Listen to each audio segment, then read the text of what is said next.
கவிஞர் வைரமுத்து தன்னை மிரட்டியது குறித்து தற்போது பாடகி சின்மயி தனது பேட்டி ஒன்றில் தெரிவித்திருப்பது பெரும் அதிர்ச்சியை ஏற்படுத்தியிருக்கிறது.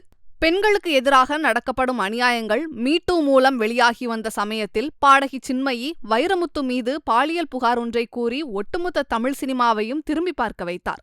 தமிழ் சினிமாவில் பிரபல பாடகியாக வலம் வந்த சின்மயி தன்னிடம் வைரமுத்து பலமுறை தவறாக நடக்க முயற்சி செய்ததாகவும், தனது அம்மாவுடன் அவர் வீட்டிற்கு சென்றபோதே தன்னை தனியாக அழைத்து தவறாக நடக்க முற்பட்டதாகவும் கூறியிருந்தார். கவிஞர் வைரமுத்து மீது தைரியமாக சின்மயி வைத்த குற்றச்சாட்டுகளை பலரும் பாராட்டி வந்தனர்.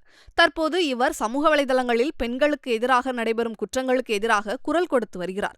இந்நிலையில் கேரளாவில் நடைபெற்று வரும் பாலியல் குற்றச்சாட்டு விவகாரம் குறித்து இவர் அளித்த பேட்டி ஒன்றில் வைரமுத்து தன்னை மிரட்டியது குறித்து தெரிவித்துள்ளார்.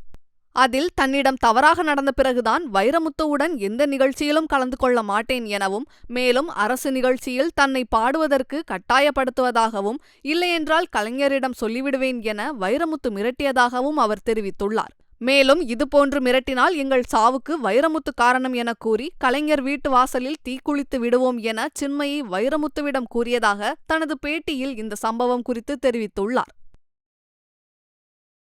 செய்திகளை உள்ளது உள்ளபடி தெரிந்து கொள்ள ரெஃப்ளெக்ட் நியூஸை சப்ஸ்கிரைப் பண்ணுங்க.